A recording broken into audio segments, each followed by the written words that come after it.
Om Anu Bhadra Kritabu Yantu Vishwataha. Let noble thoughts come to us from everywhere. With the national anthem led by the members of the Vivekananda Study Circle, the Ramakrishna Mission Institute of Culture, Goldberg, welcomes you all to the concluding phase of its 88th Foundation Day celebrations today. On this great occasion, we are very happy to have with us Dr. C.B. Ananda Bose, the Honorable Governor of West Bengal and President of the Institute's Managing Committee. A prolific writer and columnist, Dr. Bose has to his credit 350 publications, including 50 books in English, Malayalam and Hindi, 4 of them being the best sellers. Dr. Bose, the former IAS officer and recipient of 33 national and international awards for his outstanding contributions in different fields, will kindly preside over the meeting this evening.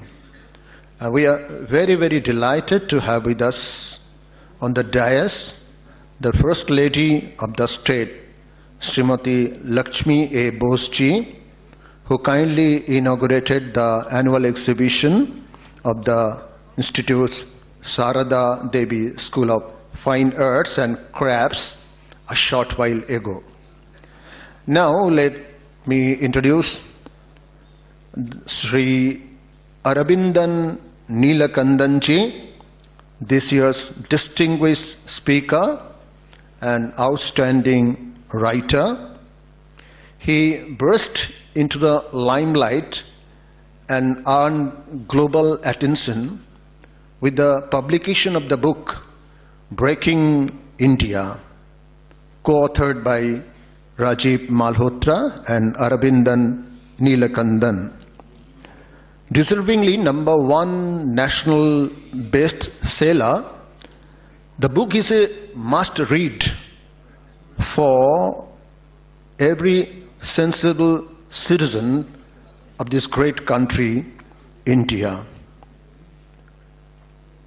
The well-researched book, Breaking India, reveals how 3 global networks with well-established operating bases inside India are trying to undermine India's integrity.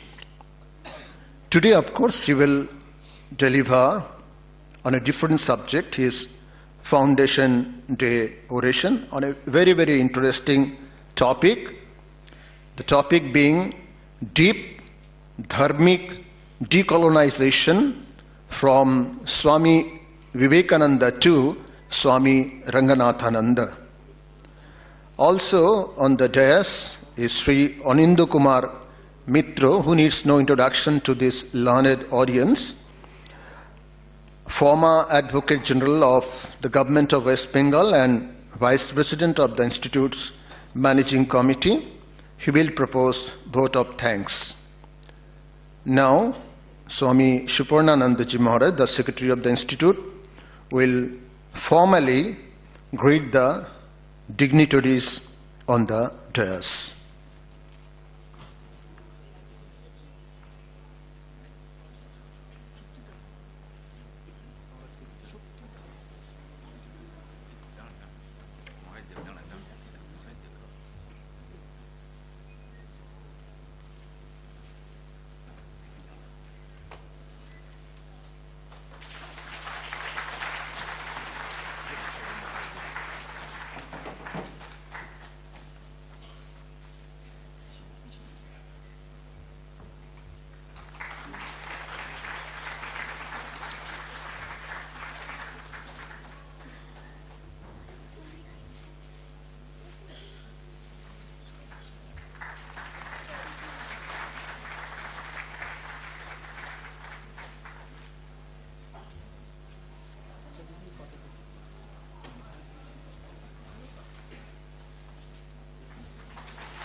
May I now request Swami Suparnananda Ji Maharaj for his address of welcome, giving a glimpse of the Institute's multifarious activities last year.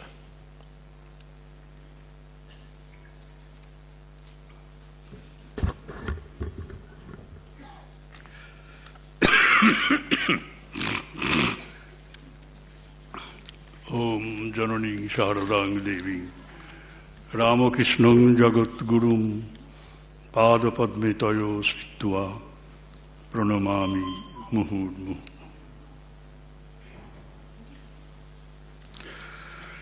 We offer our salutations at the holy feet of Sri Ramakrishna, Ma Sharada and Swami Vivekananda.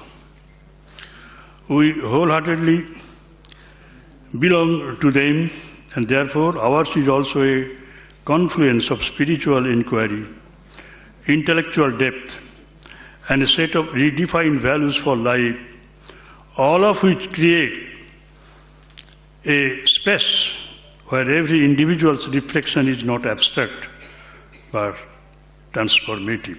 Therefore, we need to be kinetic, and that too by honest means only.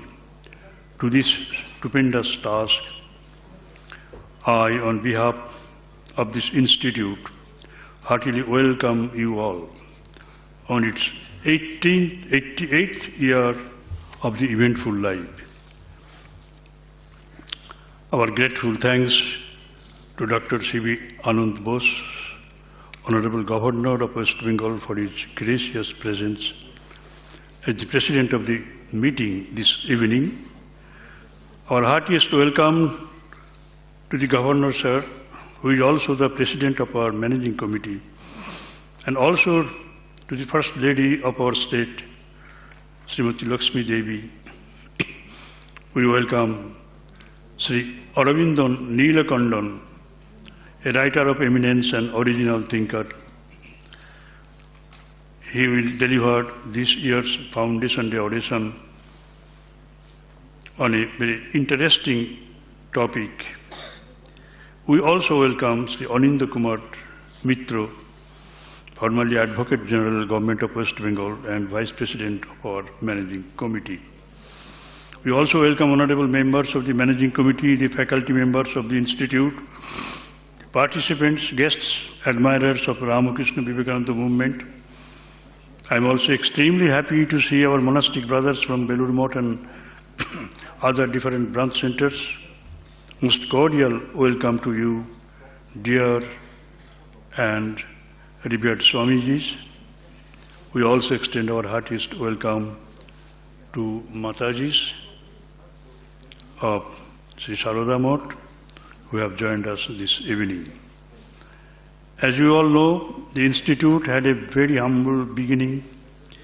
In 1938, in rented rooms in the College Street.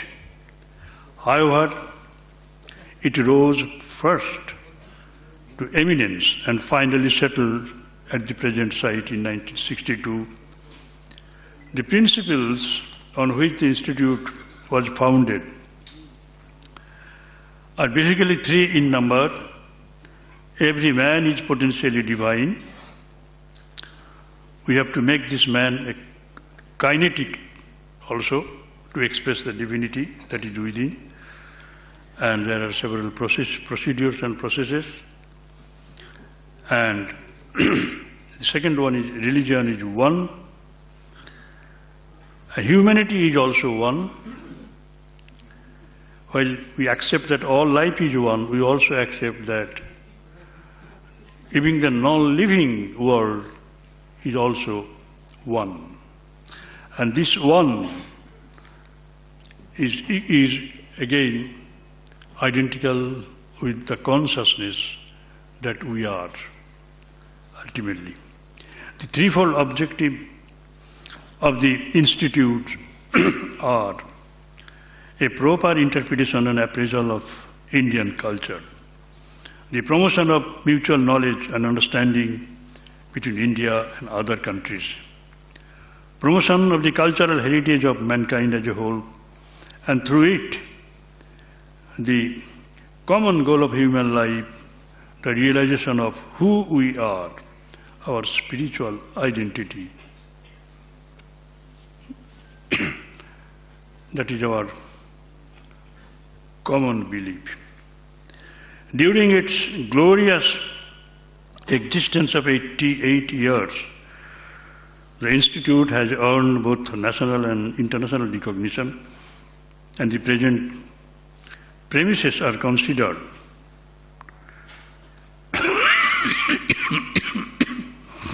a Grade 1 heritage building by Calcutta Corporation.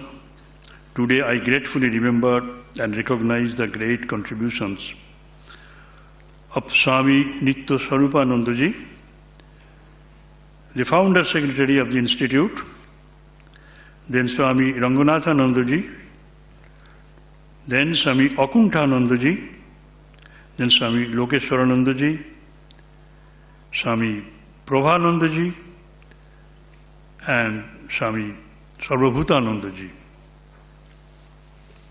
from whom I took the baton in 2013. And they are the Swamis for making this institute that is now today. We are all proud of them. Now a brief account of the activities.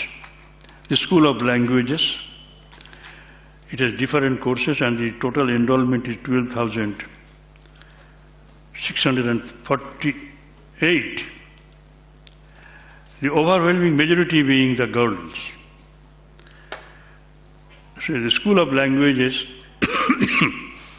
teaches 21 languages, 15 foreign and 6 Indian. It is also running free coaching classes for the needy students pursuing English honors and master's degrees in different colleges and UGC recognized universities. It also prepares students for various competitive exams, including WBCS. Then comes the Center for Indological Studies and Research. During the academic year, a total number of 33 scholars undertook 29 postdoctoral studies and 4 study projects. It also conducted, among others, a 10-month certificate course on Indology, a 16-week course on some fundamental concepts of Indian philosophy, a 10-month certificate course on Ramakrishna Vivekananda movement, a 10-month certificate course on major religions of the world, a 2-tier functional Sanskrit course, and also the 9-month UNESCO-supported program on international understanding for human unity. The department also organized a couple of seminars, including a 3-day yearly at the international level. Third, the library, the foremost among the public libraries in India. Our library has 3 wings: general wing, children's library, and the library for the junior children. The library currently holds about 3,10,000 books and 427 journals. The members of the library can browse 24,000 periodicals and download articles for reading as well as printing. A number of upgrades were added to the library during the period under review. We have no time to elaborate all this. Then at the 4th, serially speaking, our publication department, the department and the Center for Indological Studies and Research brought out 8 books during the past year. And then the Museum and Art Gallery figures in the top of 16 museums in Calcutta, and also the Sarada Devi School of Fine Arts and Crafts. Other than providing practical training on arts and crafts to the students opting different courses, this department held 44 exhibitions around the year. The department also conducted one-year Dhrupad classical vocal classes and Yogasana courses. Sixth, the youth program department. We have a youth cell. It organized 256 study circles, 276 youth conferences in almost all the districts of West Bengal, with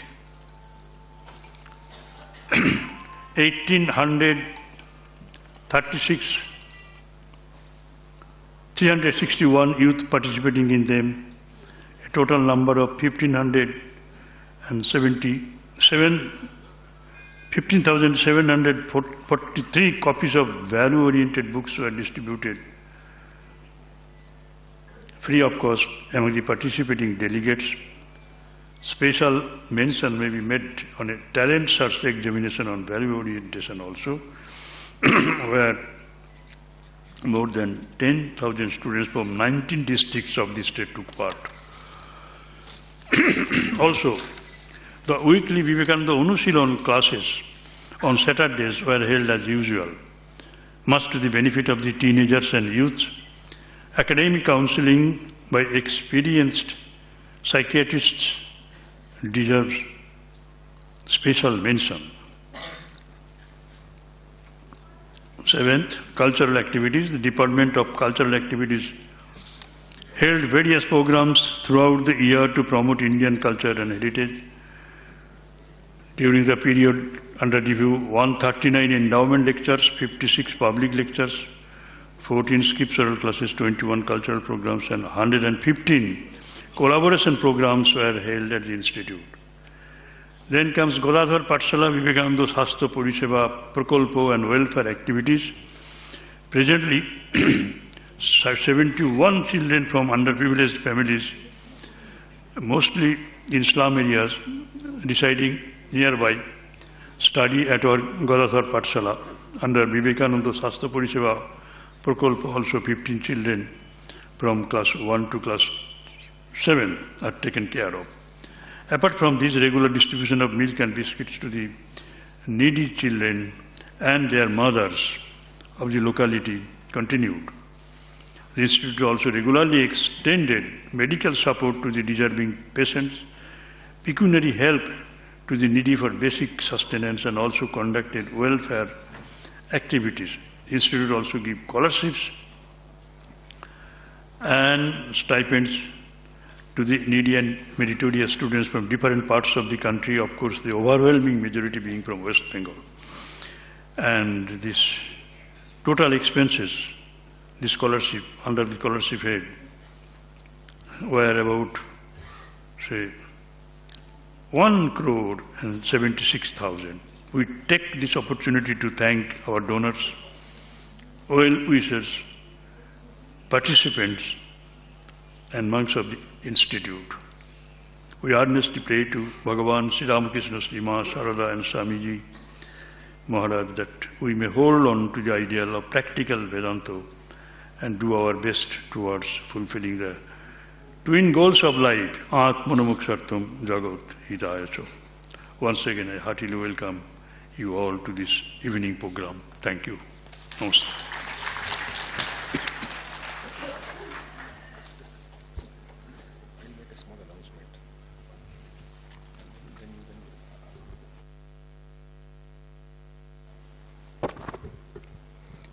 Very good evening. Honorable Governor of West Bengal, Dr. C.V. Ananda Bose, the First Lady, dignitaries on the stage, and the ladies and gentlemen. His Excellency is extremely motivated and moved to be in this function, recognizing the efforts and tremendous contributions of the institutions, as we got to learn after the report.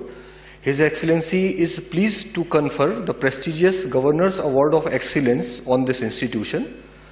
This award will carry a cash prize of Rs 1 lakh, a citation and a trophy. The ceremony will be held in an appropriate manner in the days to come. Thank you so much.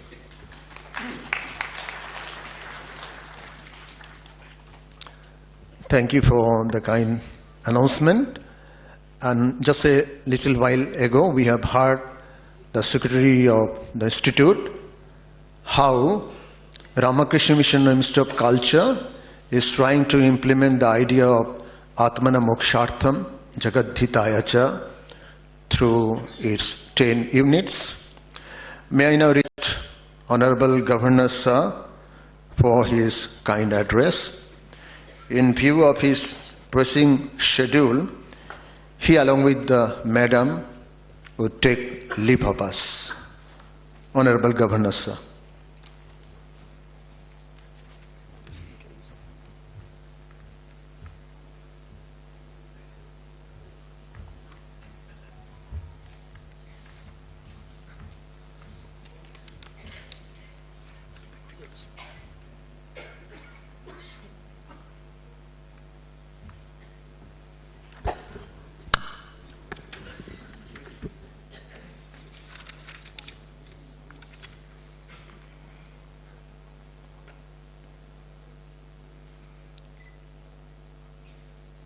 Most respected Swami Suparnananda Maharaj Ji,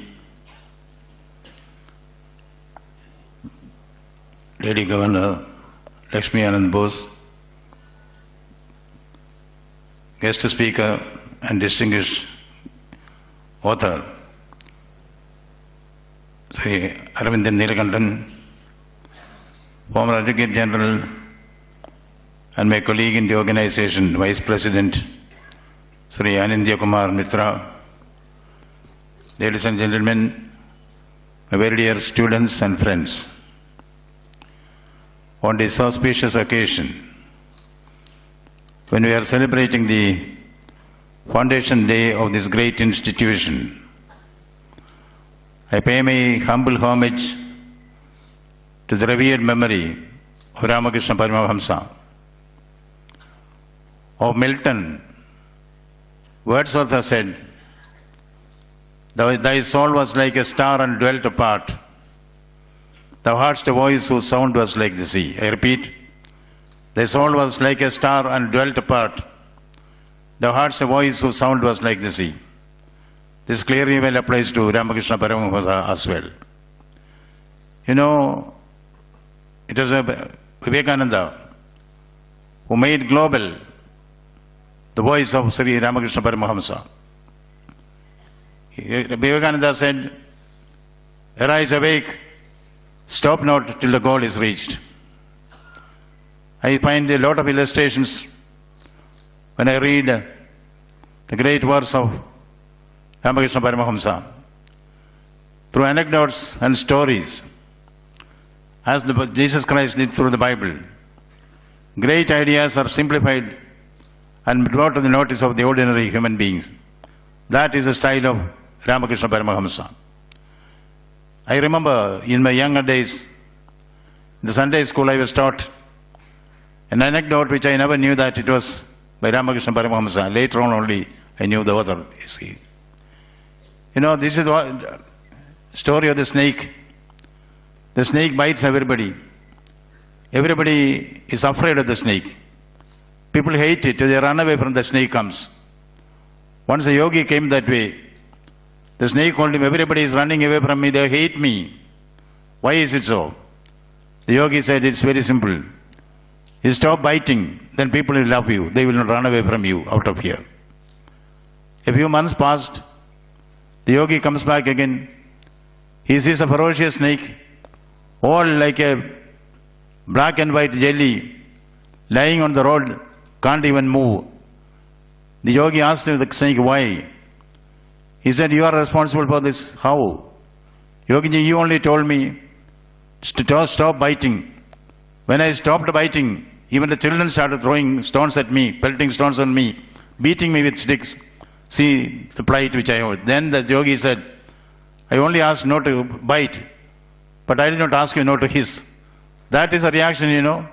When he says, Vivekananda says, arise, awake, stop not till the goal is reached. This story is given very well by Ramakrishna Paramahamsa. Don't bite, but hiss. Then what that is required, you have to do that. Another saying of the Lord is, as many faiths, so many paths. As many faiths, so many paths. Isn't it very true? All the different faiths of the world, they all merge into one. That is the unity of God. You know, in Greek mythology, there is a saint, there is a character, Janus. Janus is a god. Janus has two faces. One looking forward, the other looking backwards. January takes its name from this two-faced quality of Janus. January. We have to see the front and the back. Yes, as many faiths, so many paths. You have to see the front, you have to see the sides, you have to look at the back. All faiths are one, like rivers which run together, run separately and come together, and fall in the sea and melt in the sea. The all faiths also do that. Their faces may be different, but the soul is the same. That is why it is said, in the Bhagavad Gita we read, Nainam chintanti shastrani, Nainam dagati pavakaha, Nachainam kladayantyapo, Na shoshayati maridaha. What is the soul? The indestructibility of the soul. Body is nothing. Body can be changed. It is like the dress you know that you wear. We can change it any time. But what is permanent is the soul. Body is transient, soul is permanent. These are all great doctrines which the Bhagavad Gita simplifies and tells us. Nainam chintanti shastrani, Nainam dagati pavakaha, Nachainam kradayantyapo, Na shoshayati maridaha. Nothing can destroy it. Arrows cannot destroy it. Fire cannot destroy it. Water cannot destroy it. Wind cannot destroy it. The immortality of the soul. And we all always feel that, you know, Paritranaya sadhuvina, Vinashaya jadushkrita, Dharma samstapanathaya, Sambhavami yuge yuge. That's a great hope which you have in us. We feel that, you know, whenever the righteousness is underridden and unrighteousness, adharma reigns supreme, then what happens? Paritranaya sadhuvina, Vinashaya jadushkrita, Dharma samstapanathaya, Sambhavami yuge yuge. The Lord says, Ramakrishna Paramahamsa teaches us, through sincere prayer, everything can be obtained. So sincere prayer, everything can be obtained. I remember a preacher telling me, you know, there was one man who was very God-fearing. He once asked God, I would like to see my entire life once again. In my life, you are always with me. God was always with me. That is why, you know, when Ramakrishna Paramahamsa said, through sincere prayer, everything can be obtained. It is very true. So this gentleman asked God, you have helped me. At every stage, you say you are with me. Can I see my life once again? God said, should it be necessary? Now I want to see my life once again. Right from my babyhood, adolescent, youth, old age, I want to see that. God said, okay. It is as if they are going through the sands on the beach. There are 4 footsteps they are going there. The man asked him, see, I have only 2 legs, then how can 4 footsteps are near me? God said, I was walking near you. My footsteps are also there. That is why you are seeing 4 footsteps. Then a stage came, the worst time in his life, all misery. He lost his money, he lost his parents, he lost his wife. He was sick, he was in deathbed.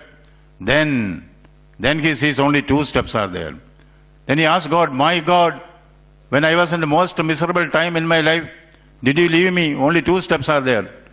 God said calmly, when you are in distress, when you are in the worst of your life, I was carrying you on my shoulders. The 2 steps that you see are my steps. That is what Ramakrishna Paramahamsa says, you know. Yes, through sincere prayer, everything can be obtained. Now do your duty to the world, but keep your mind on God. That is another thing, another statement which Ramakrishna Paramahamsa has said. Do your duty to the world, but keep your mind on God.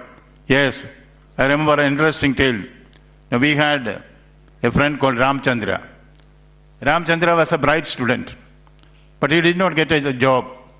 He applied for so many interviews. Interviews were held, but they select somebody else, and the interview was a farce. Then somebody told him, there is advertisement for the post of a railway signalman in the Renugunda in Andhra Pradesh. Apply for that. So Ramchandra applied for that post of signalman, railway signalman. The interview, first question, Mr. Ramchandran, you applied for the post of railway signalman. Yes, sir. Suppose two trains are speeding in opposite directions on the same railway line. Imagine, 2 trains are speeding in the opposite direction in the same railway line. What will you do? So Ramcha said, I will stop both the trains through the automatic signal, the interview board. Suppose, Mr. Ramcha, the automatic signals are not activated, what will you do? Then he said, sir, in that case I will use the manual signal and stop both the trains. Suppose the manual signal has been damaged in the lightning in the previous day. Then Ramcha knew where the interview is heading to. But anyway, he said, sir, then I will use the land phone and ask the level cross to stop one train. Interview board. Suppose the land phone is engaged. Then Ramcha said, then by praying God, and then I will call Choturam. Choturam? 2 trains are moving in the opposite direction at high speed on the same line. Who is Choturam? And you will pray God and call Choturam. He said, Choturam is my younger brother studying in the 3rd standard. Why call him when 2 trains are speeding in the opposite direction? Ramcha coolly said, he has not seen a train accident earlier, let him see this one. So this is, what Ramakrishna Paramahamsa also tells, do your duty to the world, but keep your mind on God. Yes, keep your mind on God. And he also said, knowledge leads to unity, ignorance to diversity. Knowledge leads to unity, ignorance to diversity. Diverse knowledge also takes you at a point where all knowledge are one, isn't it? At the height of the ecstatic height of yogic, trance. That is what happens, opposites reconcile. As T.S. Eliot has said, on Margate sands, I connect nothing with nothing. You can certainly make the opposite reconcile there. That is what he said, Knowledge leads to unity, ignorance to diversity. I do not want to take more of your time. I remember something which I think I said here or somewhere else last time. So I had a discomfiture. When I was district collector is equal in district magistrate here. Now I was in the IAS before I became governor. See, there was a international interfaith dialogue, conclave, which was held in my district. So many speakers of international repute came there. Yes, there were speakers of the stature of Aravindan and Neelankandan was there. So I also went there to listen to those of them. One speaker that day was Chinmayananda, Swami Chinmayananda. Swami Chinmayananda is famous for his discourses on Bhagavad Gita. I know Swamiji. I love to learn more about Bhagavad Gita. And I thought, being the local collector, I can pay my respects to the Swamiji. So I went there. One announcement on the mic. Ladies and gentlemen, your attention please. Swamiji's flight has been delayed by 1 hour. You know what was the next announcement? In the meantime, our district collector Ananda Bose will speak to you. My God. I was shocked. I had no information that I had to speak there. When I went on the stage, I asked the organizers, what is the topic? You know what was the simple topic given to me? Dialectical materialism and the essence of Indian philosophy. My God. I didn't understand a thing. If you understood it, please tell me. Maybe Neelankandan will be able to tell me. Dialectical materialism and the essence of Indian philosophy. Having made the announcement and being the local collector, all eyes are now on me. So I started speaking something about dialectical materialism and the essence of Indian philosophy. After 20 minutes, I get a chit. Normally when you get a chit during the speech, it means please wind up, isn't it? You know what was written there? Swamiji's flight has been delayed by 1 more hour, so please speak on. So 2 hours I had to speak on dialectical materialism and the essence of Indian philosophy. This is scene number 1. Now scene number 2. I got the UN Global Best Practice Award for my activities in the cost-effective housing sector, low-cost housing. So I was invited to the United Nations Special Session General Assembly.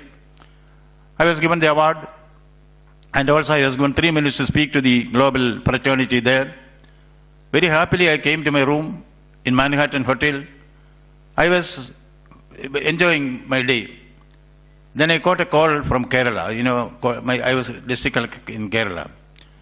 An old woman was on the other side. At that time there was no mobile phone like that. It was a long distance lightning call or whatever, international call. The old lady from the other end asked me, am I speaking to Dr. Bose? I said, yes, ma'am. Dr. Bose, I need your help. Please tell me, ma'am. Hey, Dr. Bose, I am not able to sleep for the last 3 days. I need your help. I thought, maybe she thought I am a medical doctor. So I said, ma'am, I am not a medical doctor.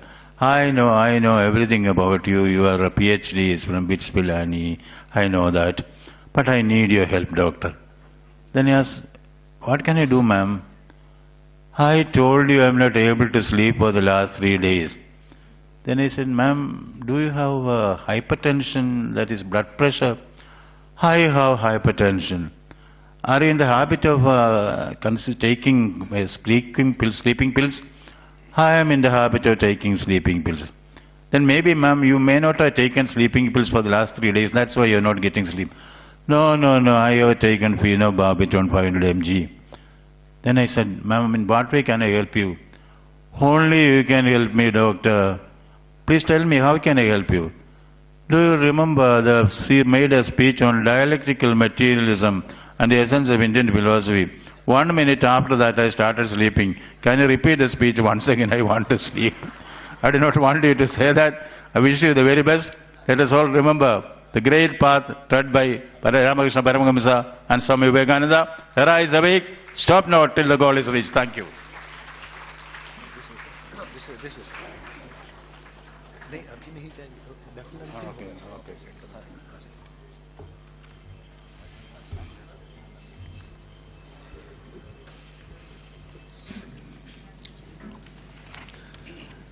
Our grateful thanks and regards to Honorable Governor Sir for his outstanding, powerful, inspiring speech. He quoted the Gita verses, Sri Ramakrishna, Swami Vivekananda, and it was great to know that he has been deeply inspired by Sri Ramakrishna and Swami Vivekananda ever since he was a student at school. Wonderful speech, grateful thanks to Honorable Governor Sir.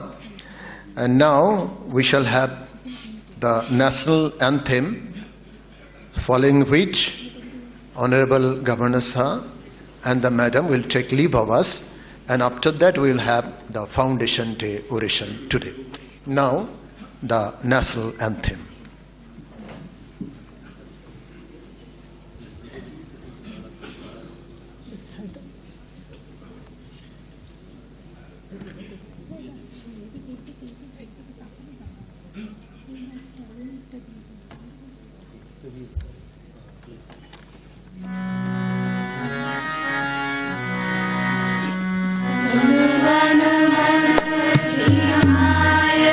जय हे भारत भाग्य विधाता।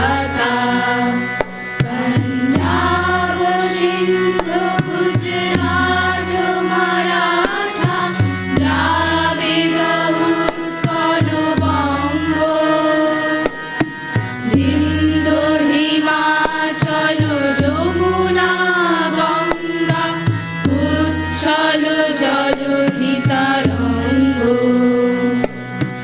তব শুভ নামে জাগে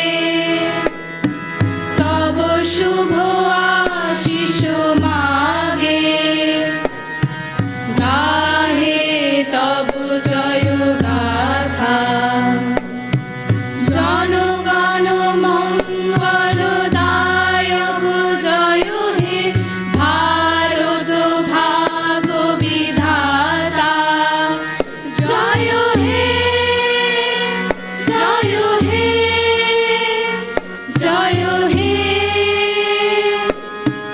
জয় জয় জয় জয় হে।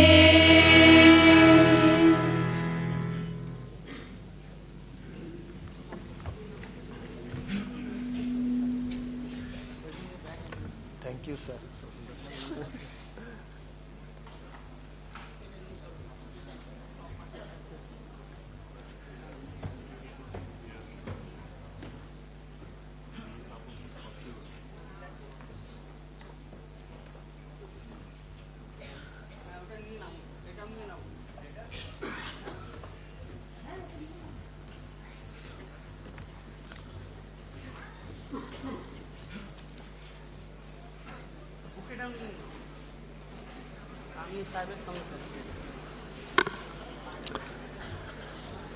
It's a great joy to offer grateful pranams to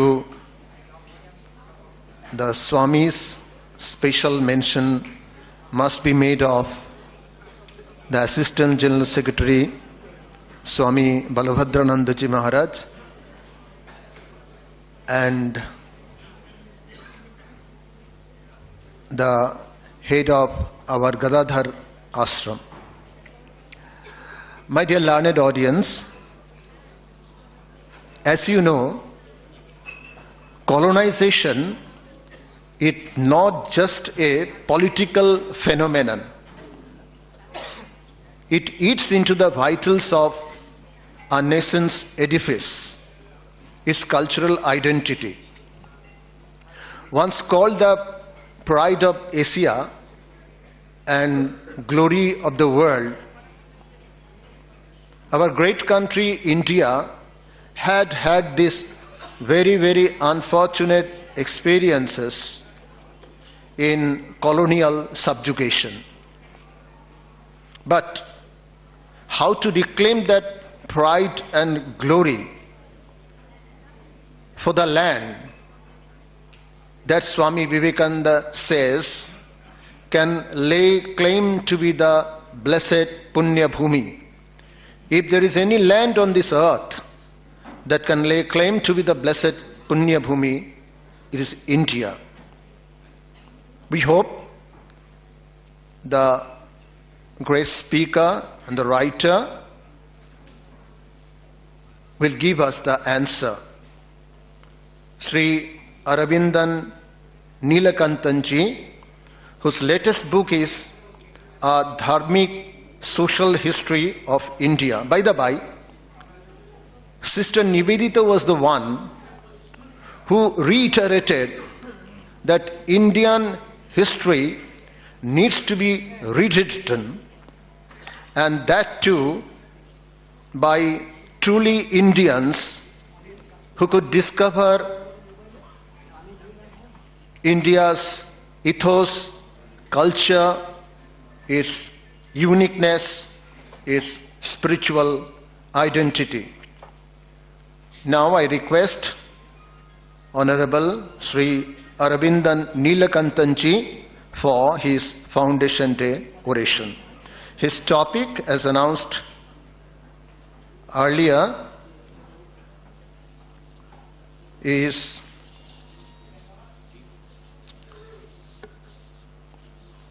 Dharmic Decolonization. Dharmic Decolonization that started with Swami Vivekananda, from Swami Vivekananda to Swami Ranganathananda. Honorable Speaker, sir.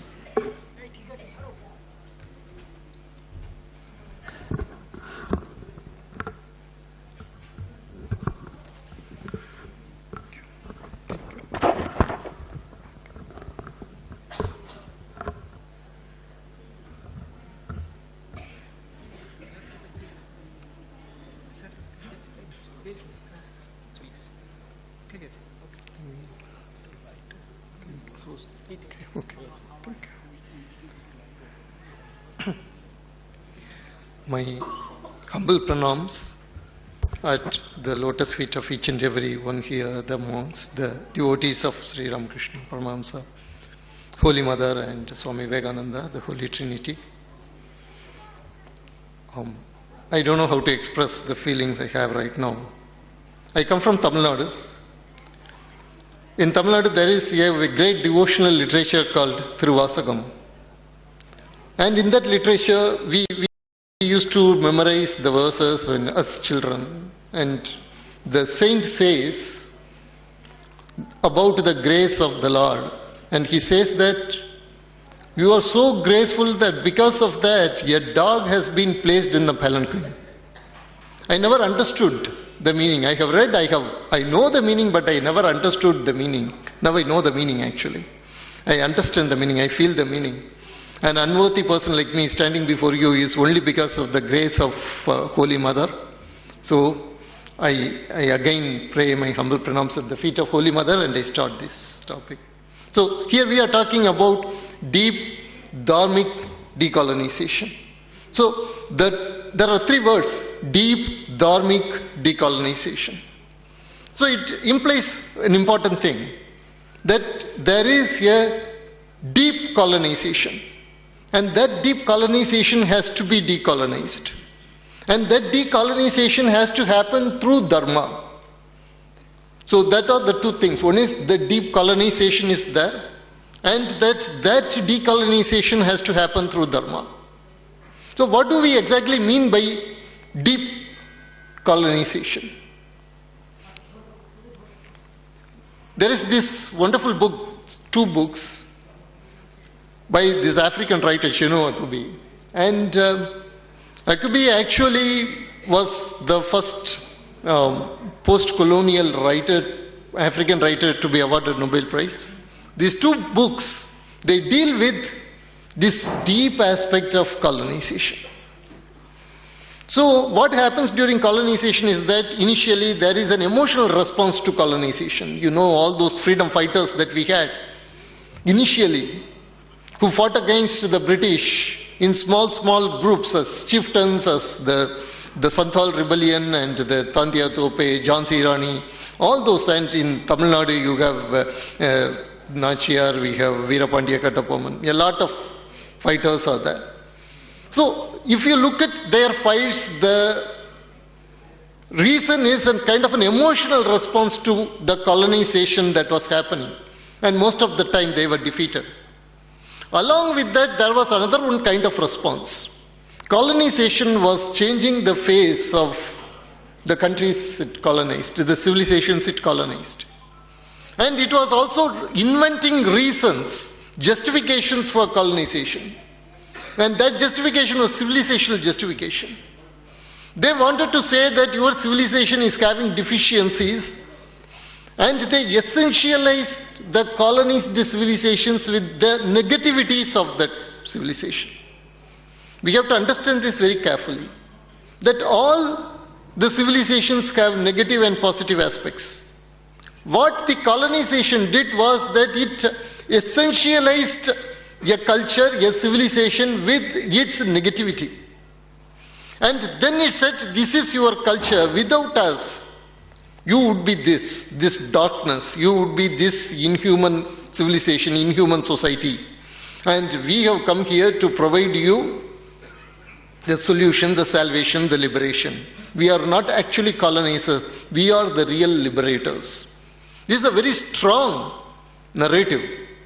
And these two books actually talk about how in Nigeria, a particular religious culture faced it and ended up in a very tragic manner. So in the first one is about a warrior of that particular culture. He looks at the way the missionaries are demeaning his culture, how they are converting each and every sacred ritual into a kind of a superstition. He sees all that and then he gets angry, he responds, and he finds finally nobody is standing with him. Everybody is getting converted, everybody is going to the new religion. He was standing alone, finally he commits suicide. The second thing is about priest of a particular spiritual tradition. And he sees that his flock is going away, that he is not having the power to provide the proper solution. His own son dies and finally he also fails. So these two show the kind of colonization that lingers. All the African countries, all the colonized countries, they came out of colonialism. When they came out of colonialism, that colonialism they came out was the political and socio-economical colonialism. But the deeper colonialism remains. Only in India we challenged the deeper colonialism, and from there we travelled to the political colonial, anti-colonial discourse. Here the anti-colonial movement has at its core spirituality. That is why we have not lost our civilization, yet we are still fighting with the deep colonialism. A lot of us unconsciously have accepted the deep colonial narrative. So I will give you an example of deep colonialism right now that we are having. Okay? We all, in recent years, we all have heard about the glorification of the Chola kings, Rajaraja Chola and Rajendra Chola. What were the achievements that we speak about Rajaraja Chola and Rajendra Chola? That they went abroad, that they created the Chola colonies everywhere, that they conquered. They were great conquerors. That is the sum and substance. But now, everybody knows about that because Rajaraja Chola, Rajendra Chola have been there in our textbooks for the last 150 years. Now it is part of the Tamil pride. It is part of South Indian pride and it is now part of Pan-Indian pride. But look at it very closely. What is the psychology that makes Rajaraja Chola and Rajendra Chola great kings for us now? Because we want our own brand of Alexander. You had Alexander, you had Napoleon, in short, you had great widow makers, and we have our own brand of widow makers. We also had conquerors. But look at the civilizational memory of India. The civilizational memory and the civilizational history telling of India, narrative of India, is a very different thing. Actually, it is a very advanced thing. We have sold it for pebbles. We have sold those diamonds for pebbles. And we have borrowed the Western form of history writing. And then we are trying to create, generate our own form of westernized history telling. So, in Tamil Nadu, traditionally, almost everybody knows one Chola king. That Chola was not my grandmother, my grandmother's grandmother. They never went to school. They knew one Chola king. That Chola king was not Rajaraja Chola or Rajendra Chola. I am not belittling them. I am just telling the civilizational truth. So, that Chola was not an empire builder. That Chola's name was Manunidi Chola. The Chola's name was Manunidi Chola.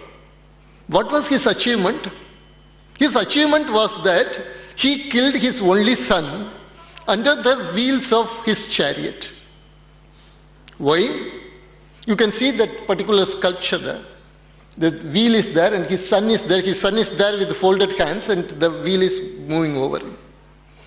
One day this son, this prince, was going on his chariot. A calf got in between and accidentally he ran over it. Later, the cow came to the king's court and it pulled the particular bell was there. A bell was there. Any citizen who feels injustice can come and ring that bell and the king has to come and attend to that citizen. So this cow came and did this.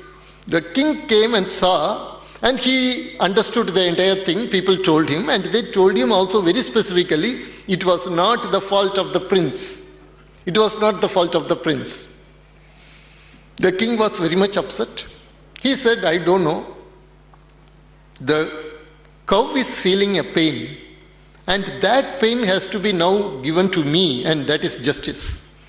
Now the Brahmins, the ministers in the court, they tried to dissuade the king from doing this, they said, see, even in Dharma Shastras, there are prayashitas for this kind of things. That can be done. You don't have to kill the prince like this, the same way, under the chariot. But the king insisted.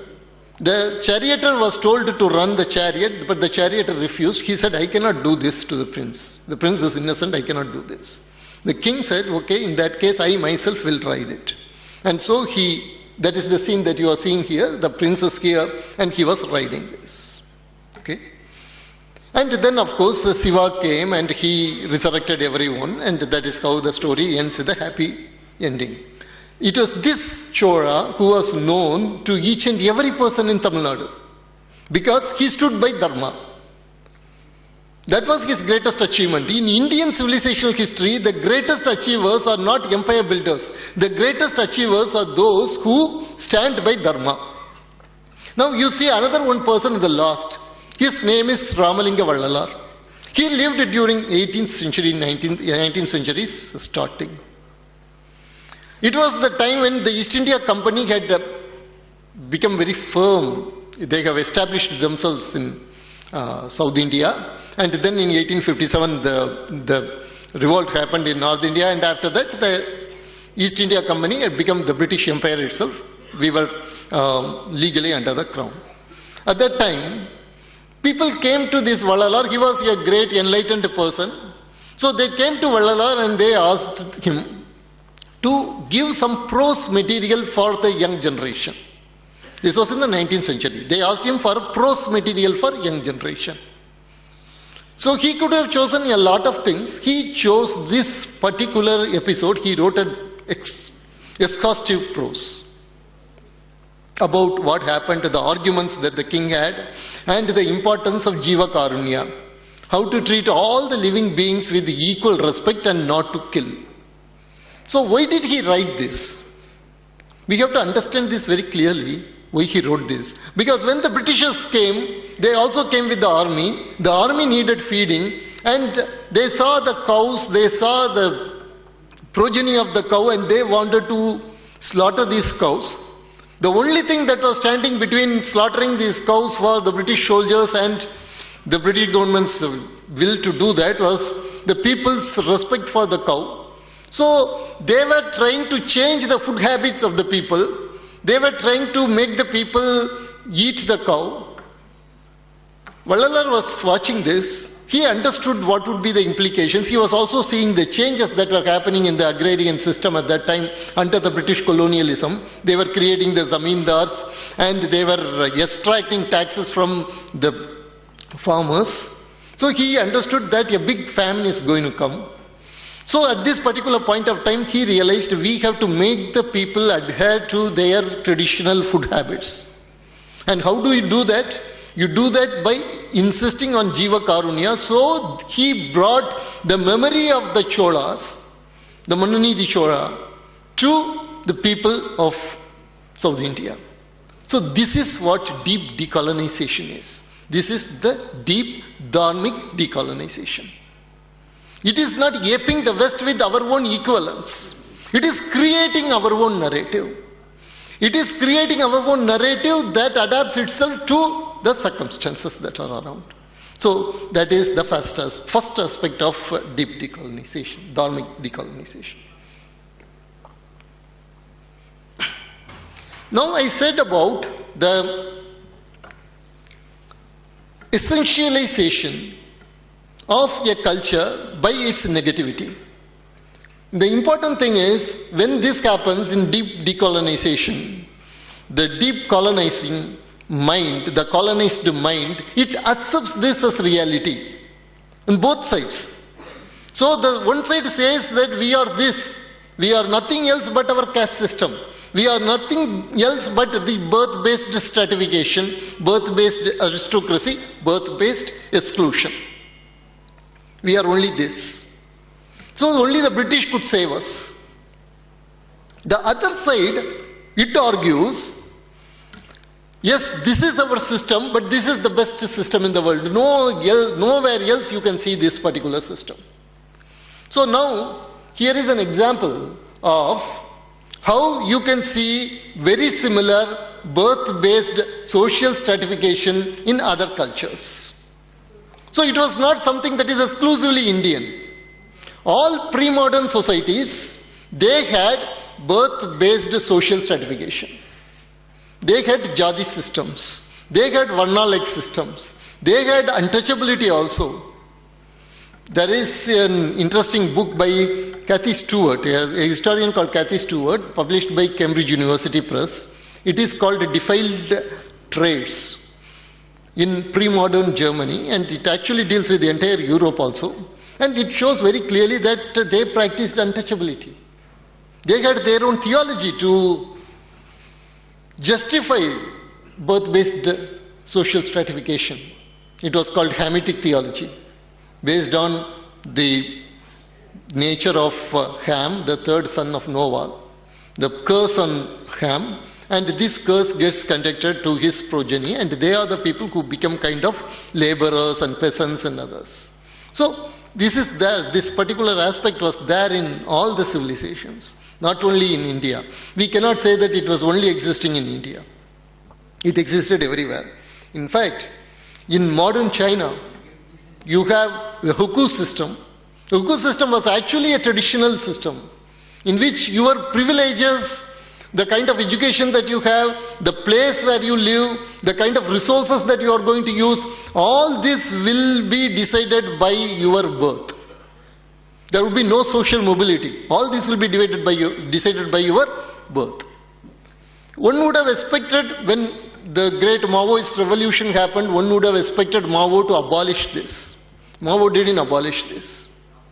They made it even more rigid. And the entire economic achievements of Maoist China was happening over this completely unjust system. Nobody talks about it, but this exists. You can go and you can Google. You will find a lot of academic journals talking about this particular system, but you won't find any public outrage about it. That is the interesting thing.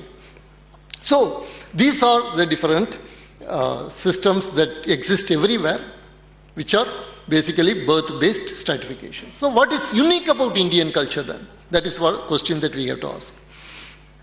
Of course, we have, whenever we talk about this kind of social stratification, people always bring Purusha Sukta, right? So they will point out that the Shudras are the feet of the Lord, and this is a kind of demeaning and everything. Yes, of course, nobody wants to be, even now when we talk about the modern resurgence and everything, you will find that we want to be intellectual Kshatriyas. You would have heard that term, intellectual Kshatriya. Have you ever heard of that term, intellectual Shudra?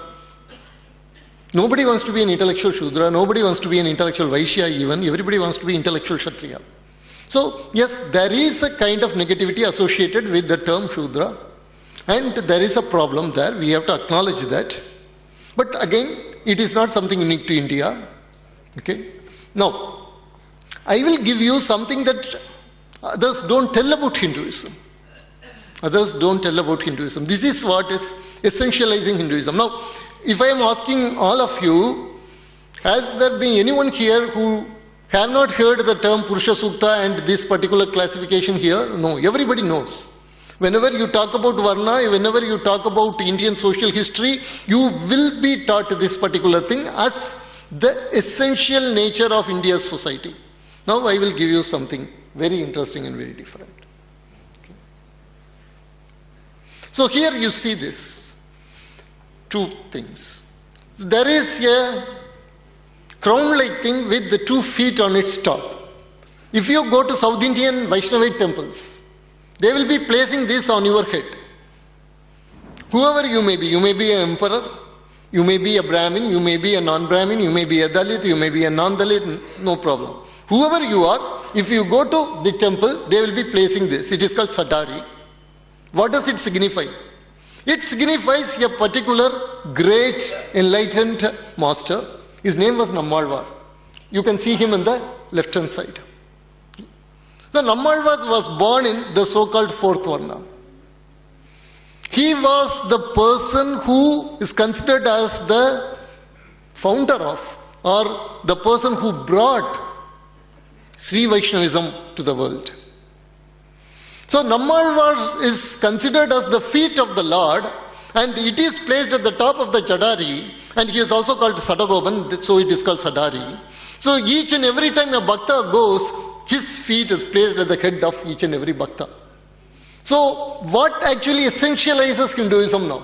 Is it the Purusha Sukta classification of placing Shudras at the feet? That is another one aspect to it that we will come to it later if time permits. But the point is this particular Sadari with Nammalvar personified as the feet of the Lord being placed at the head of each and every person, whether he is a king or the greatest of the Brahmayanis, if he is going to the Vaishnava temple, this would be placed at his head. So which actually essentializes Hinduism. So when we talk, we have to, when we create a narrative of ourselves for decolonizing, we have to bring in these aspects. It doesn't stop here. Nammalvar had a great devotee who considered himself as a servant of Nammalvar. His name was Madhurakavi Alvar.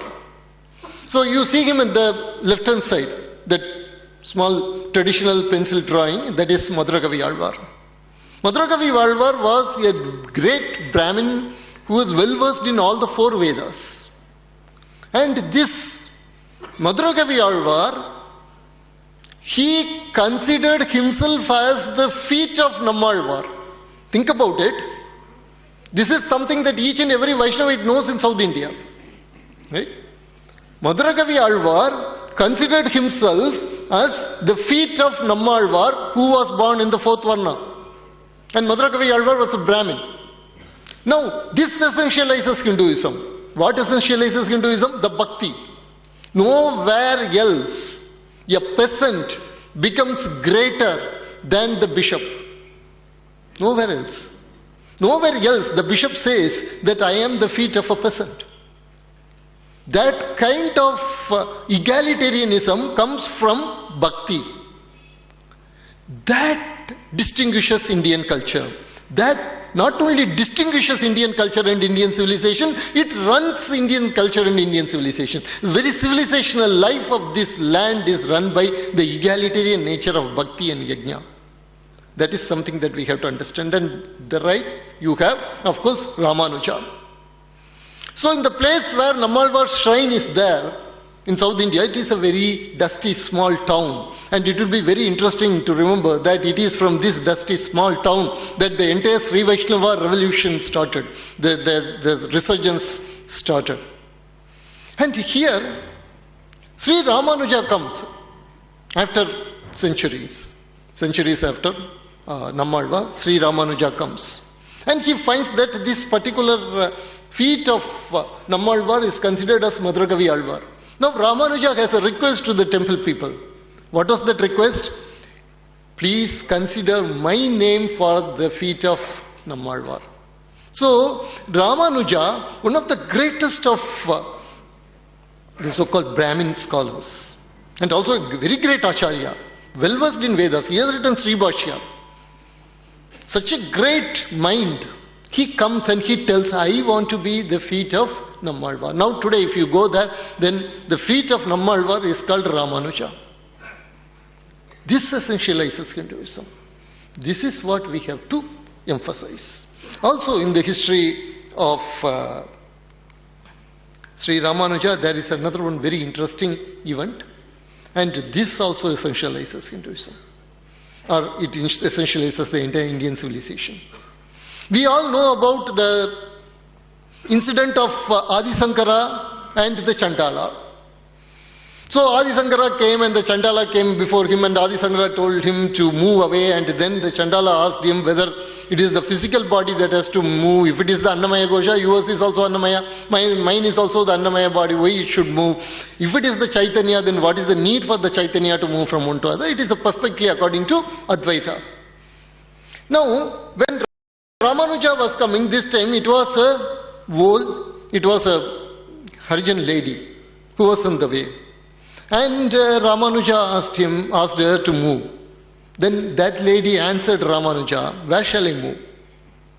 Shall I move backwards in that case I will be moving nearer to the Lord in the temple.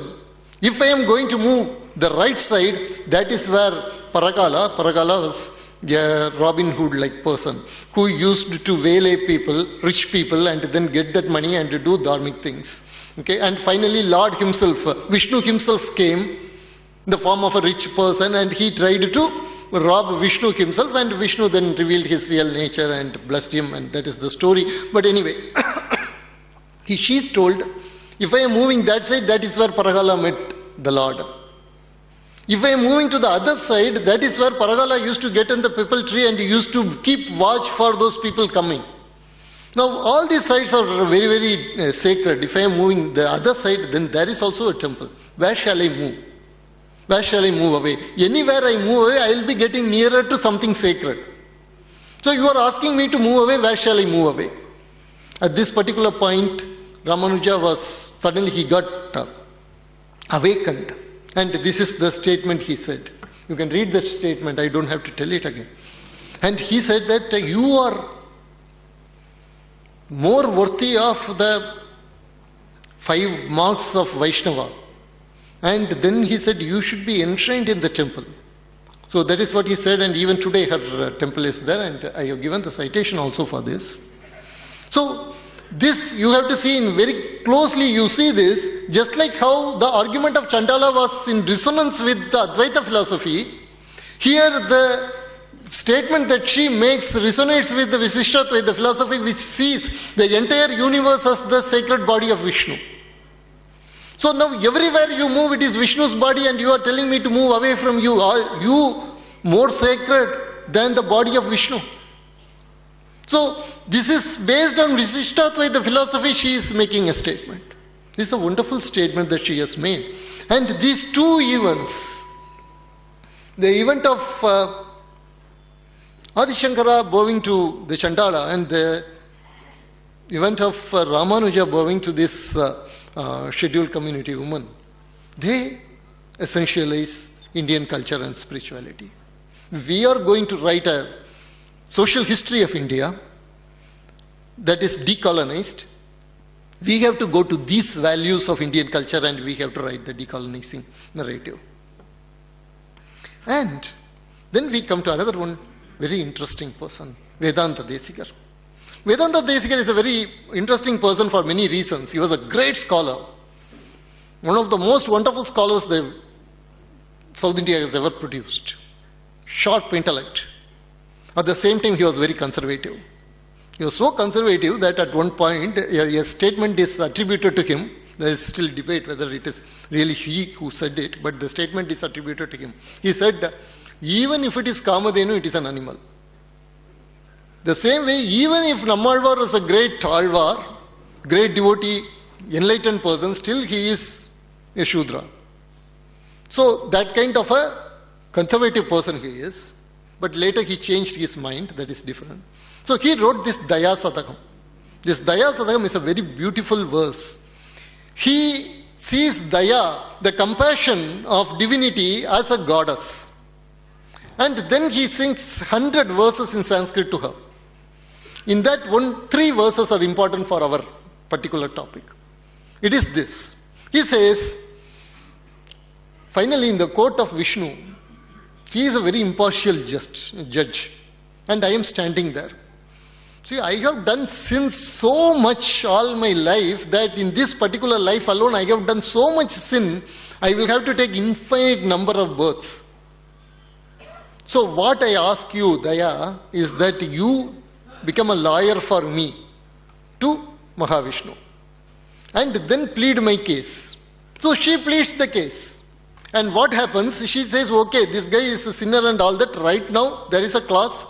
He will surrender to you at your lotus feet. Then you have to make sure that he doesn't get any birth and he gets his salvation and liberation. So Vishnu will agree to that. But there is a problem. What is the problem? The problem is that, okay, you have caught my feet and I have given you salvation. But what about the sins that you have committed? Somebody has to undergo all those bad births because of your bad karma. What will happen to those births? Here Vedanta Desika answers, Vishnu will take all those births. You have caught his feet, you have been given salvation, but because of your sin, there are innumerable number of births that have to be taken, miserable births. All those births will be taken by the Lord himself. And he would be insulted by people, he would be humiliated by people, but he would be born like that because of daya. We are getting reborn because of karma. The Lord is coming in our place because of his daya. So he says this. This has a social implication. What is that? It is that if you are looking at a person who is very miserable, who is suffering, you have to remember that this could be Lord himself taking that birth for the sake of a devotee. So you have to treat that person as Lord himself. That is what Swami Vivekananda says. You have to think of each and every miserable person in India as the Lord himself, and you have to serve him. See the social philosophy that is enshrined in bhakti, the implications that are enshrined in the bhakti. And that is why when Swamiji wrote to Alasinga Perumal, he wrote these lines. They are enshrined right now in Parthasarathi temple in Triplicane. You can go and you can see those words there.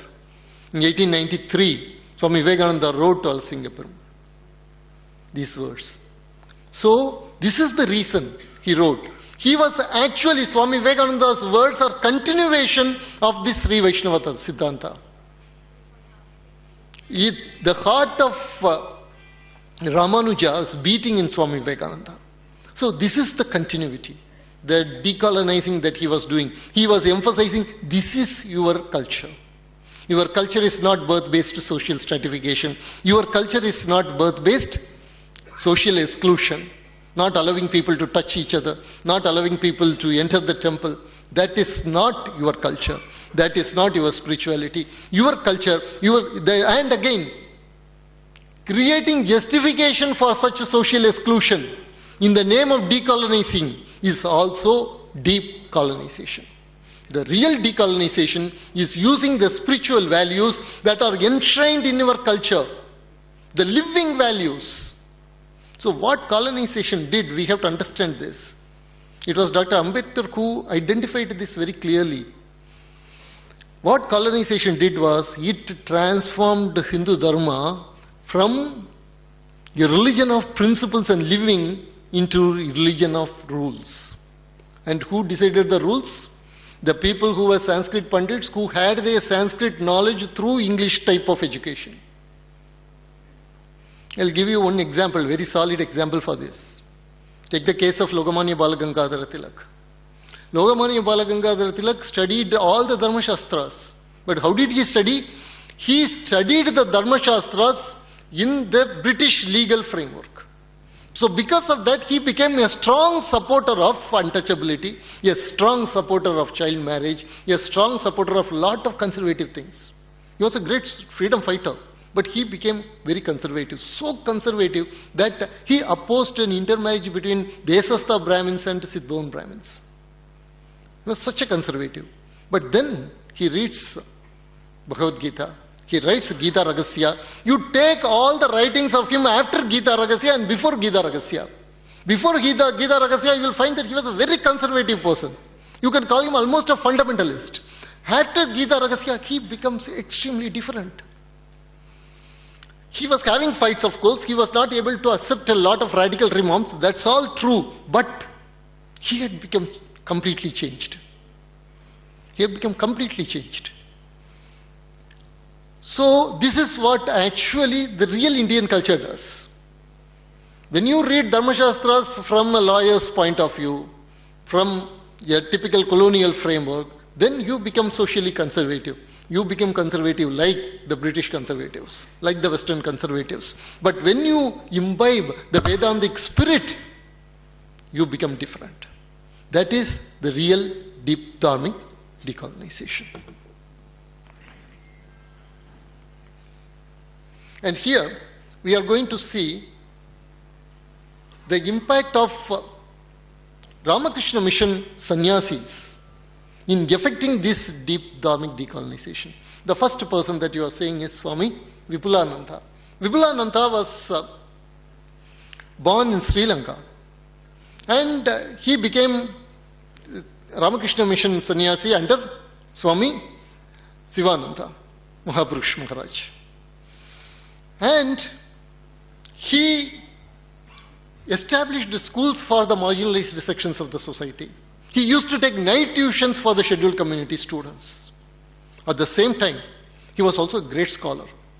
He was such a great scholar that he was able to reconstruct. He was a mathematician. He was a polymath, actually. He was a mathematician. He was a great chemistry professor. He was well versed in Latin and he was well versed in music. He combined all. He was well versed in history, Sanskrit, Tamil, Latin. And so he used all the knowledge. He reconstructed the string instruments which have been mentioned in ancient Tamil literature. For the first time after 2000 years, 1500 years, these instruments were reconstructed. And these reconstructed instruments were done with mathematical precision. So he is considered as the father of Tamil musical instruments. The history of Tamil musical instruments, this is a great, this created a great impact. And he was also, simultaneously, he was the person who was the editor of Vedanta Kesari and Sri Ramakrishna Vishayam. And also when he came here to Calcutta, he was the editor of Prabuddha Bharata. When he came here, almost every university in Tamil Nadu used to ask, petition Sri Ramakrishna Math to lend him to give some lectures, 1 month, 2 months. Let him come here and give lectures. And he established schools for the marginalized sections of the society. Most important thing, 1933, there was a convocation. And it was told that in that particular town, every house should hoist the Union Jack. So the only house which did not hoist the Union Jack but hoisted the national tricolour on that day, at that time it was of course Congress flag, was that of Swami Vivekananda. So there were inquiries and Swami Vivekananda didn't care. So this is the kind of contribution that came from Swami Vivekananda for the decolonization. This decolonization was not something that was aping the West, rather going deep into our history and recreating the reality. And here you have another one famous sannyasi, his name is Sadananda.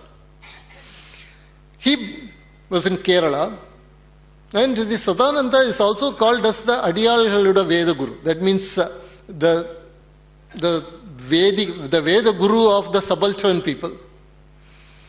And he was the one who actually initiated some of the greatest Harijan movements of Kerala. There is a great man called Ayyankali. And Ayyankali is considered as the hero who fought against the entire social exclusion for the Harijan people.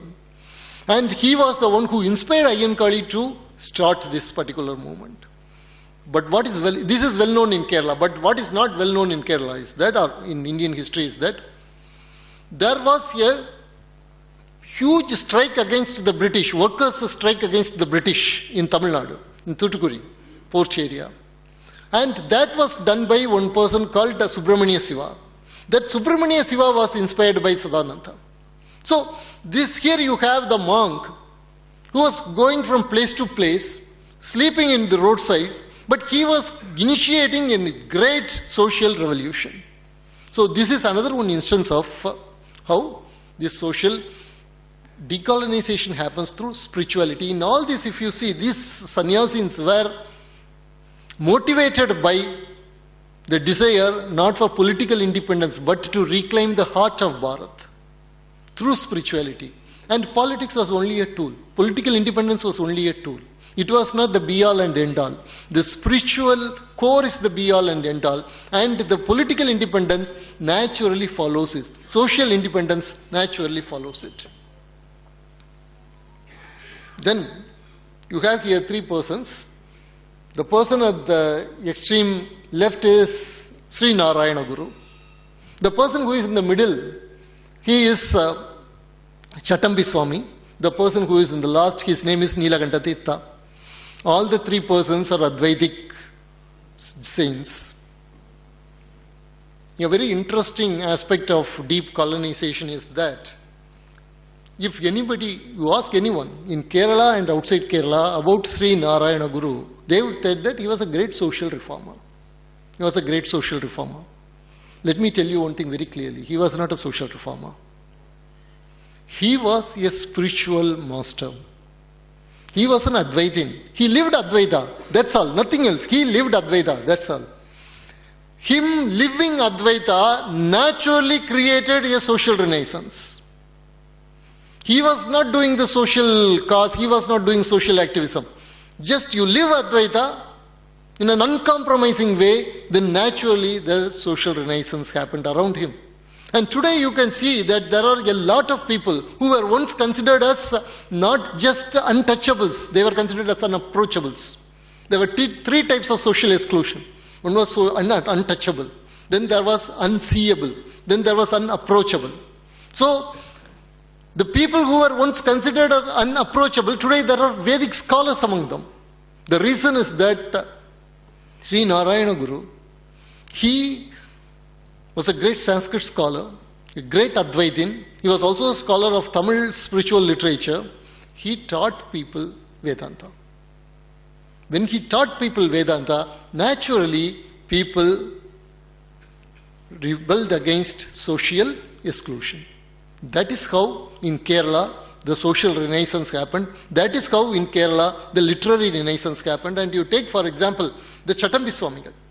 Chattambi Swamigal's case is very interesting. So he was a spiritual seeker. One day he saw a person who was sitting along with the dogs and he was eating from the leaves, leftover leaves. Somehow, Chattambi Swamigal understood that this person is of a great spiritual enlightenment master. So he ran behind him. So this guy was a Siddha. So he started running again away from Chattambi Swamigal. He ran behind him, caught hold of him. He told that you are a master, you have to teach me. And then he gave him mantra disha. Then Chattambi Swamigal became a very important personality. Swami Vivekananda met Chattambi Swamigal and he had a discussion about Vedanta with Chattambi Swami. And he wrote a very important book called Veda Adhikara Nirupanam. Veda Adhikara Nirupanam, in which he questioned the right of only certain communities to study Vedas or recite Vedas. He told that everybody should have the right to recite Vedas. Everybody should have the right to recite Vedas. And he gave very wonderful arguments. You have to read that book. Once it was thought that that book might be banned in Kerala at that time. But it was not banned. That is not our way, banning things. And it is because of all this, the temple entry proclamation became possible. The third person is Neelankandan, who was a disciple of Chattambi Swamigal as well as Narayana Guru. So, in all this, he was helped by a very important person. So, there was this Vaikam Satyagraha was happening. Vaikam Satyagraha was for people's right to walk the streets around the temple, not even temple entry. To walk the streets around the temple, there was a prohibition for certain communities. They were fighting against his and Vaikam. And then Mahatma Gandhi had come, and as you know, Mahatma Gandhi had a very holistic way of achieving this social emancipation. So he said, see, if you can produce some authoritative work, they told, the other side said that, see, this is our tradition. For millennia we have followed this tradition, so this should not be changed. Then Mahatma Gandhi said, you produce some work, some authoritative work, then I would be able to accept. I would call back the entire agitation. So that is the level to which Mahatma Gandhi was ready to go. And so they produced something called Sankara Smriti. And the Sankara Smriti said that certain particular communities, they shouldn't go near the temple, they shouldn't use the roads near the temple, the civil facilities near the temple also should not be used by them. There was a Nambudiri boy. His name was Krishna. And this Nambudiri boy went through this particular, Mahatma Gandhi didn't know Sanskrit. So he had to believe whatever the other side said. So this Nambudiri boy, Krishnan, he went through the entire text. He was a great Sanskrit scholar. And then he pointed out there are a lot of inconsistencies, there are a lot of grammar mistakes, and this could not have been written by Sankara himself. This was basically a forgery. A forgery that was some few hundred years old. So this cannot be considered as authentic. He proved that. So because of that, the Vaikam Satyagraha became a success. This boy, later became Swami Agamananda. Swami Agamananda was also initiated by Sivananda Maharaj, and he started in Kaladi. Right at Kaladi, he started a school for all communities to come and learn Vedas and Sanskrit, and also secular education. He used to fight for the right of the Avarnas to enter the temple, not only in Kerala but also in Mysore. So because he did this, there were in a lot of temples, boards were placed. Avarnas and Agamananda not allowed. So Agamananda was considered as kind of a dangerous person. But at the same time, he was called the Swami Vivekananda of Kerala. So he went and he fought for the rights of the people. He achieved the temple entries in many places. And when he started the school for Vedic knowledge, there were a lot of resistance, not only from the Orthodox community, from the Christian missionaries also. But he persisted. The very first scheduled community civil service person who became an IAS officer, his name was Kittappan, and he came from Agamananda's school. The first Vedic priest from scheduled community, he came from Agamananda's school. So Agamananda was one of the greatest decolonizer. He fought both the narratives. He fought the narrative that this is what Hinduism is. He also fought the narrative that you need British to change it. So he is another one great important saint who did this. Sorry. Then you have Swami Siddhavananda. Again, Siddhavananda was also initiated by Mahapurush Maharaj, and this is something very great that Ramakrishna Mission has done to us. Mahapurush Maharaj, from somewhere he comes and he creates spiritual giants for South India. But for this great man, what South India would have become? We always underestimate the impact of Sri Ramakrishna Mission in the national life of India. It has impacted the national life of India like no other movement. In fact, I would say that the entire freedom movement is predicated upon Swami Vivekananda's Advaita and Vedanta. But for Swami Vivekananda, you wouldn't be having Mahatma Gandhi. We have the great Bharati, Subramania Bharati, great poet. You talk about women liberation, then at once for a Tamilan, for a Tamil person, it is Subramania Bharati who comes to mind. So, from where did Subramania Bharati get that inspiration? When Subramania Bharati came for a Congress session, he came alone and then he met Sister Nivedita. And Sister Nivedita asked him, where is your wife? And then Subramania Bharati very proudly said, see, we are Indians, we don't bring women to this kind of places, for political places and all, we don't bring our women. That is our culture.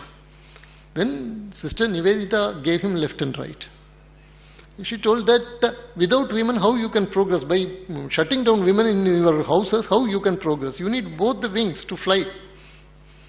And this made a great impact on Mahakavi Bharati.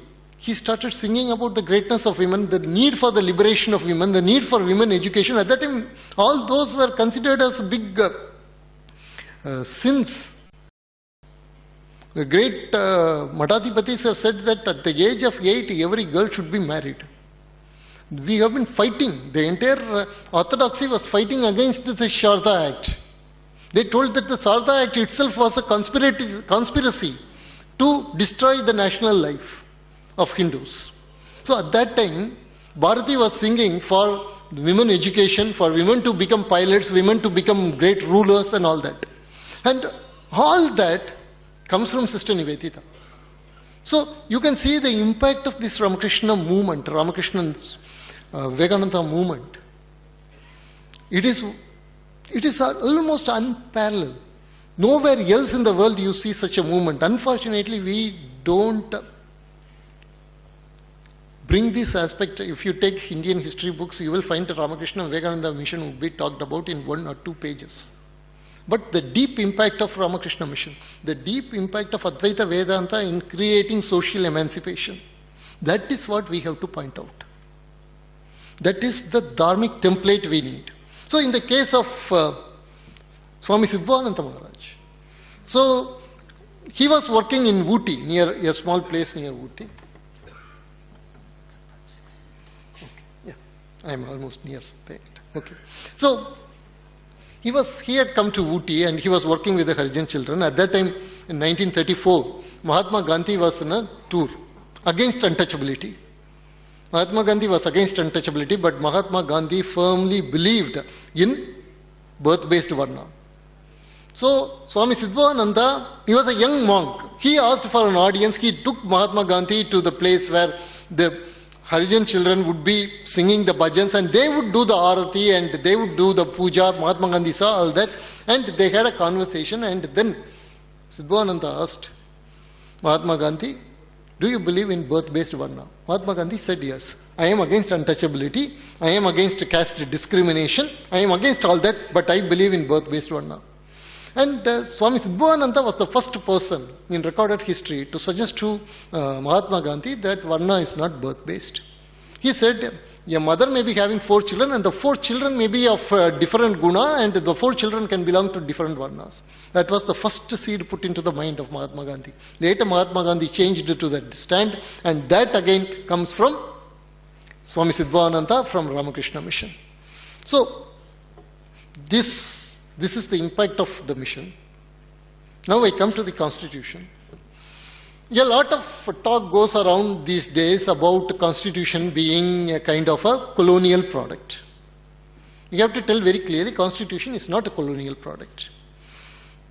There was a wonderful seminar that happened in the Ramakrishna Institute of Culture about Vedanta, in which Professor Arvind Sharma had given a paper. It is on Brihadaranya Upanishad and Modern Thought. In that he had analyzed the preamble of Indian Constitution, and you can see that in the preamble of Indian Constitution we are saying a particular word, that we want to secure justice. If you take the American Constitution, you will find that it talks about establishing justice. What is the difference? So Arvind Sharma quotes on Chaturvedi and he explains that when you tell establish justice, that means what the Senate, what the Congress, what the United States, what the United States businessmen, their business interest, all that, they decide something and that becomes justice. Whereas when you tell secure justice, it means the justice is something that is primordial. It is the Rita. It is the Vedic Rita.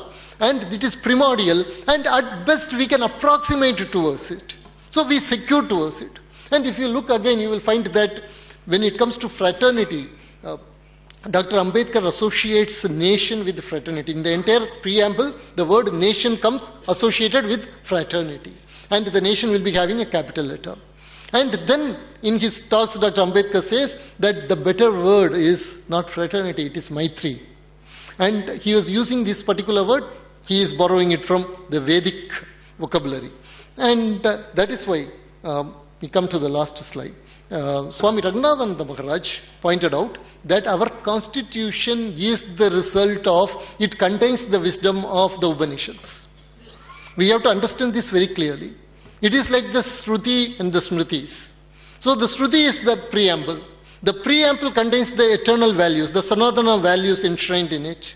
And all the constitutions that we make, the laws we make, we may be making correct laws, we may be making wrong laws, we may be having outdated laws, we may have to change the laws. All that is the Smriti component of the Constitution. This is the Shruti component of the Constitution. So we come to Ranganathananda Maharaj. Ranganathananda Maharaj was the one who pointed out that we are now a free nation. We have to, the society is changing fast. And we have to have eternal values for the changing society. The 4 volumes, the volumes that he wrote, they provide the roadmap for a modern Indian, even a modern Indian youth in this age also, to understand among all the technological marvels, all the science discoveries, how to have a Dharmic decolonization. I think with this I will finish. Thank you so much for this opportunity. Thank you, Neelankandan ji, for your intellectually stimulating oration that offers enough food for thought and also justifies Nivedita's assertion that India's history needs to be rewritten. Fortunately for us, very recently, a few books are coming up. One such is the William Dalrymple, the Scottish historian's The Golden Road, How ancient India transformed the world. And the title itself confirms India's power and position in the past. And that was due to India's focus on spirituality. Thank you, Neelankandan. You have rightly pointed out that colonization goes beyond political colonization. It causes fragmentations at different levels. But the remedy, you have rightly pointed out, lies in spiritual healing, which you called Dharmic deep decolonization, that was initiated by Sri Ramakrishna and Vivekananda and continued with Swami Vipulananda ji, Swami Ranganathananda ji and others. Thank you for your excellent speech. Thank you very much. May I now request legal luminary Kumar Mitra, the Vice President of the Institute's Managing Committee, for his vote of thanks. And after he proposes vote of thanks, that will mark the end of today's concluding phase of the day-long celebration. Thank you.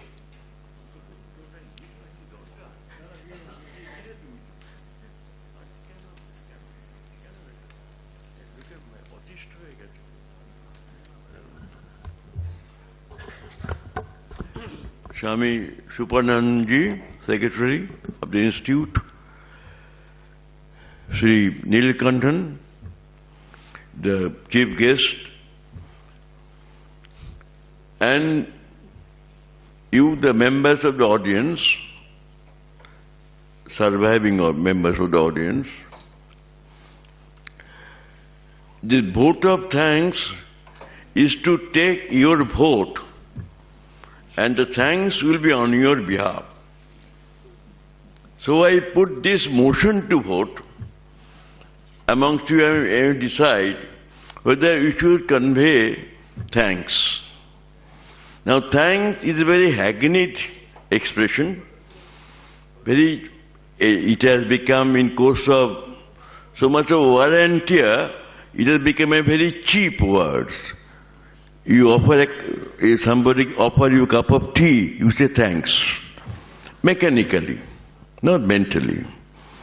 So, we are talking about decolonization, Dharmic decolonization. Now, that suppose and that assumes that there has been colonization, Dharmic colonization, and therefore, which have been followed by decolonization. There may be many of you may think that in spite of invasion of foreigners having different religions, Indian soul was never colonized. Indian soul, Indian basic religion was never colonized. Shok, Hon'ble, Pathan, Mogol, Ag Dehe Hololin. Therefore, you kindly consider that religious colonization were not, but one example of colonization is this vote of thanks. This typical English, and even after 75 years of independence, we say vote of thanks. This decolonization at least expected from Ramakrishna Institute of Culture. This sign of colonization, cultural colonization, must be eradicated. There is a better way of recording our appreciation to the speakers and the guests. Anyway, I think all of you vote for offering your thanks to the very erudite narration and development of religion. Particularly, he has introduced us to many religious reformers or preachers from South India, and he has not confined his speech to Swami Vivekananda and others. We are all grateful, I am at least grateful to him, to introducing such characters, and Swami Vivekananda really, he was a great preacher of religion. He put the Hindu religion on a different pedestal, all right. But he's also known, he is not confined to, he was never confined to religion. His main role and his another role was social reformation. He was a social reformer, basically, and that's why he is still regarded all over India, all over the world. Now anyway, may I, on your behalf, conclude. I have been allotted 5 minutes, and this I must finish. And vote of thanks is always welcomed by all this audience, because that is the last speech. No more speech thereafter. And this is, I may conclude with the speech, which is called vote of thanks, by convey our sincere thanks, or I use the word appreciation, of what narration, analysis made by Mr. Neelankandan. Mr. Neelankandan, if I may use the expression Bengali, it is known as Neelankandan. His name is Neelankandan. Thank you, if I may call you Mr. Neelankandan. Thank you.